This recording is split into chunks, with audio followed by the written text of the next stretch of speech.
இன்றைக்கு முதியோர் இல்லங்கள்.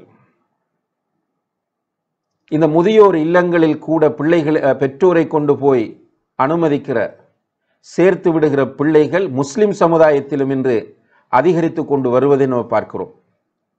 உண்மையிலேயே இஸ்லாத்தை பொறுத்தவரையில் அன்புள்ள சகோதர சகோதரிகளே, இந்த முதியோர் இல்லங்களில் நாம் நிர்பந்தத்தின் அடிப்படையில் பெற்றோரை கொண்டு போய் சேர்ப்பது என்பது நம்முடைய மனைவியுடைய திருப்திக்காக, நம்முடைய சுய லாபங்களுக்காக பெற்றோரை கொண்டு போய் முதியோர் இல்லத்திலே விடுவது என்பது பெற்றோரை கொடுமைப்படுத்துவதாகும்.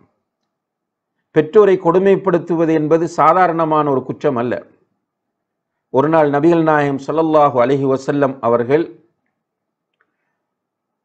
சஹாபாக்களிடத்திலே கேட்கிறார்கள், அலா உனப்பிஉக்கும் பி அக்பரில் கபாயிர், பெரும்பாவங்களிலே மிக பாரதூரமான பெரும்பாவத்தை உங்களுக்கு நான் சொல்லித் தரட்டுமா என்று கேட்டார்கள்.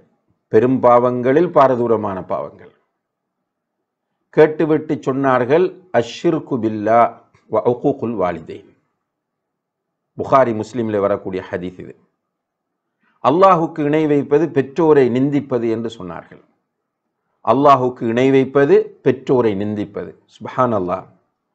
அல்லாஹுக்கு இணை வைப்பதற்கு அடுத்ததாக பெற்றோரை நிந்திப்பது, பெற்றோரை கொடுமைப்படுத்துவது, பெற்றோருடைய மனதை புண்படுத்துவது, பெற்றோருடைய சந்தோஷத்தை கெடுப்பது என்பதை அல்லாஹ் சேர்த்திருக்கிறான் என்றால், அல்லாஹுடைய தூதர் ஸல்லல்லாஹு அலைஹி வஸல்லம் அவர்கள் குறிப்பிடுகிறார்கள் என்றால், அல்லாஹ்வையும் அல்லாஹுடைய தூதரையும் ஈமான் கொண்டிருக்கிறோம் என்று சொல்லக்கூடிய பிள்ளைகள் இந்த ஹதீஸை பற்றி என்ன முடிவெடுக்க போகிறார்கள்? பெற்றோரை முதியோர் இல்லங்களிலே போய் சேர்த்து விடுகிறவர்கள், அல்லது அவர்கள் கட்டிய வீட்டுக்குள்ளே அவர்களுக்கு போதிய வசதிகள் இல்லாமல், பெற்றோர் கட்டிய வீடு, அந்த பெற்றோர் கட்டிய வீட்டுக்குள் அந்த பெற்றோருக்கு தேவையான அடிப்படை வசதிகளை செய்து கொடுக்காமல் அவர்களை கைவிடக்கூடிய பிள்ளைகள், அல்லது பெற்றோரை ஒரு மூலையிலே ஒரு குடிசையிலே அமர்த்தக்கூடிய பிள்ளைகள், பெற்றோர்கள் சாப்பிட்டார்களா இல்லையா என்று பார்க்காத பிள்ளைகள், பெற்றோருடைய மருத்துவத்திற்கு அவர்களுடைய நோய்களுக்கு கவனம் செலுத்தி அதற்குரிய சிகிச்சைகளை செய்ய முன்வராத பிள்ளைகள், பெற்றோரை கடுகடுப்பான வார்த்தைகளின் மூலம் கண்டிக்கக்கூடிய பிள்ளைகள், ஏன் இன்னும் சில மிருகத்தனமான பிள்ளைகள் பெற்றோரை அடிக்கிறவர்கள் இருக்கிறார்கள்.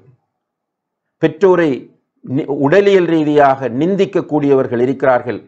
அல்லாஹ் அவர்களுக்கு ஹிதாயத்தை கொடுக்க வேண்டும். இல்லை என்றால் அவர்களுடைய நிலைமை இந்த உலகத்திலும் மோசமாக அமையும், மறுமையிலும் மிக கடுமையான தண்டனை அவர்கள் சந்திக்க வேண்டி ஏற்படும். இப்போ இவ்வளவு ஒரு உயரமான நிலைக்கு நம்மை கொண்டு வந்த இந்த பெற்றோர் முதுமை அடைகிற போது அவர்களுக்கு தேவையான, அந்த வயதுக்கு தேவையான, அந்த நேரத்தில் அவர்களுடைய மன உளைச்சலுக்கு தேவையான ஆறுதல்களையும் அரவணைப்பையும் வழங்குவது பிள்ளைகளுடைய கடமை என்பதை அல்லாஹு தஆலா இங்கே நமக்கு சொல்கிறான். உன்னிடம் அவர்கள் இருக்கிற போது அவர்கள் 2 பேரும் முதுமை அடைந்தால், அல்லது 2 பேரில் ஒருவர் முதுமை அடைந்தால், அவர்களோடு நீ எப்படி நடக்க வேண்டும்? இம்மா யபுலுகன்ன இந்தகல் கிபர அஹதுஹுமா அவ் கிலாஹுமா ஃபலா தக்குல் லஹுமா உஃப். உஃப் என்றால் நமக்கு பிடிக்காத ஒரு விஷயத்தை ஒருவர் பேசுகிற போது அவரை பார்த்து நாம் வாயில விரலை வைத்து உஃப் பேச வேண்டாம் என்று சொல்வது. தமிழில் சொல்றது அந்த சி என்று சொல்வது. உங்களுடைய பெற்றோரை அவர்கள் முதுமை அடைந்திருக்கிற போது சி என்று சொல்லாதீர்கள். ஏன் அல்லாஹு தஆலா ஏர்லி ஸ்டேஜிலே, அவர்களுடைய ஆரம்ப வயதிலே இதை சொல்லாமல் முதுமையிலே சொல்கிறான்? முதுமை அடையும் போது அவர்களுடைய, நான் ஆரம்பத்திலே குறிப்பிட்டது போல, மூளையில் உள்ள செல்கள் பலவீனமடையும், செத்து போகும். இதனால் அவர்களுடைய சிந்தனை திறனிலே குழப்பம் ஏற்படும், மறதி அதிகமாகும், அவர்கள் சமநிலையை சிந்தனையிலே இழப்பார்கள், பொருத்தமற்ற இடங்களில் பொருத்தமில்லாதவற்றை பேசுவார்கள், தேவையில்லாதவற்றை எல்லாம் உளறிக் கொண்டிருப்பார்கள், குறை சொல்லுவார்கள், நாம் சொன்ன விஷயங்களை மறந்து விடுவார்கள், புலம்புவார்கள். இதெல்லாம் அவர்களுக்கு நடக்கும். இந்த நேரத்தில் அவர்களுடைய சைக்காலஜியை ஒரு பிள்ளை புரிந்து கொண்டு நடக்க வேண்டும்.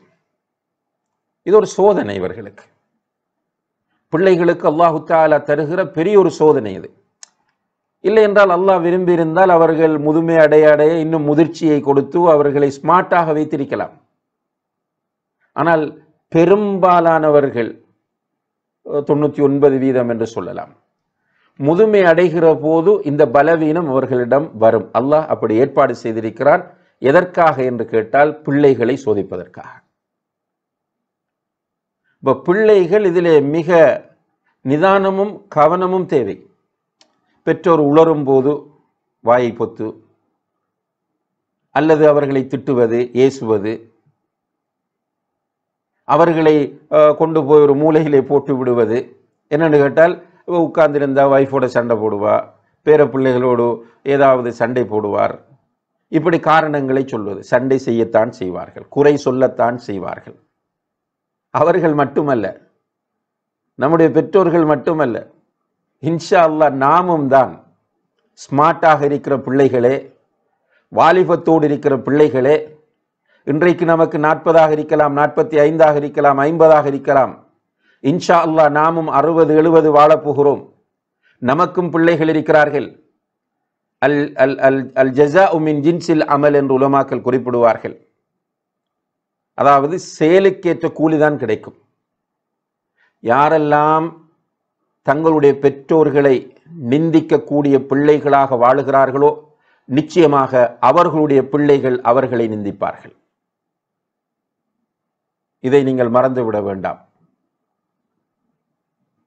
பெற்றோரை நிந்திக்கிற பிள்ளைகளாக நீங்கள் இருந்தால் உங்களுடைய பிள்ளைகள் உங்களை நிந்திப்பார்கள், உங்களை நோவினை செய்வார்கள், உங்களை கஷ்டப்படுத்துவார்கள், உங்களை அவமானப்படுத்துவார்கள், உங்களை திட்டுவார்கள். இது நடக்கும். தேவை என்றால் இவ்வாறு செய்யக்கூடிய பெற்றோர் இந்த செய்தியை குறித்து வைத்துக் கொள்ளுங்கள். இவ்வாறு செய்யக்கூடிய பிள்ளைகள் கண்டிப்பாக இந்த செய்திகளை குறித்து வைத்துக் கொள்ளுங்கள். நீங்கள் முதுமை அடையும் போது உங்களுடைய பிள்ளை உங்களை தூக்கி வீசுவான். எனவேதான் அல்லாஹ் என்ன சொல்கிறான், அவர்கள் முதுமை அடையும் போது நீ அவர்களோடு கடுகடுப்பாக நடந்து கொள்ளாதே, அவர்களுக்கு சி என்று ஒரு வார்த்தை நீ சொல்லாதே, உஃப் என்று நீ சொல்லாதே. அந்த நேரத்தில் தான் அவர்களுக்கு ஆறுதல் தேவை, அரவணைப்பு தேவை, உன்னுடைய பாசம் தேவை, உன்னுடைய அன்பு தேவை.